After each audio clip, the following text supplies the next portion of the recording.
Alright, this is a Stone's review for AEW Dynamite on 4/20/22.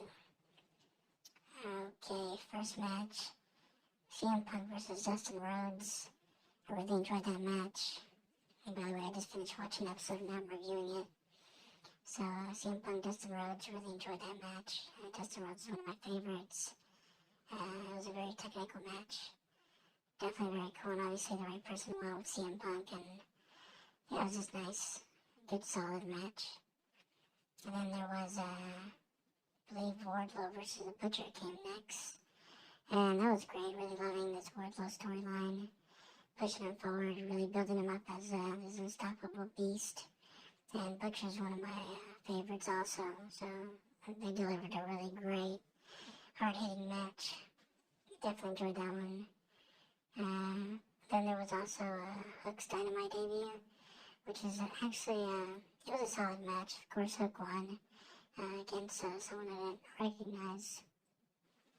But, yeah, it was actually my least favorite Hook match that I've ever seen. It wasn't terrible, but I don't know, maybe it's just because, it's sort of wearing off like the Mystique. I don't know, but he's still good, but the match was a little too short. Of course, he won that one. And then, of course, Tony Khan made a huge announcement, which was apparently a type of cross-promotion with New Japan Pro Wrestling called Forbidden Door, a pay-per-view that's going to be released in the near future. That seemed really interesting, so I'm really curious about that, but they didn't really say much more about it. So that was super cool. And then there was also Jungle Boy versus Kyle O'Reilly for the Owen Hart Men's Tournament.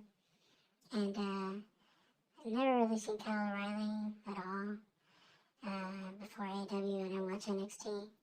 So this was my first time really seeing him one-on-one, since he hasn't really done that from what I've seen in AEW. And he was actually pretty interesting. I thought they were all jokes. I didn't really like, the trio, Undisputed.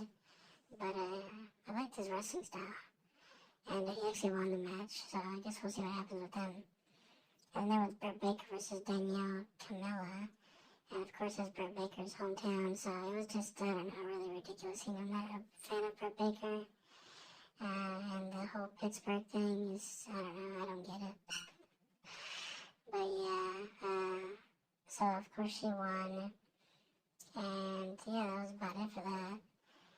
And then there was also the main event, which was a coffin match between Andrade versus Darby Allin, which I thought was a super entertaining match.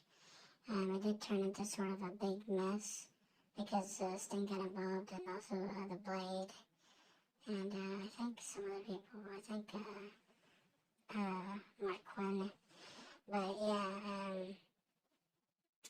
and I was a little disappointed because I wanted to see more one-on-one match with Darby Allin and, Andrade El Idolo.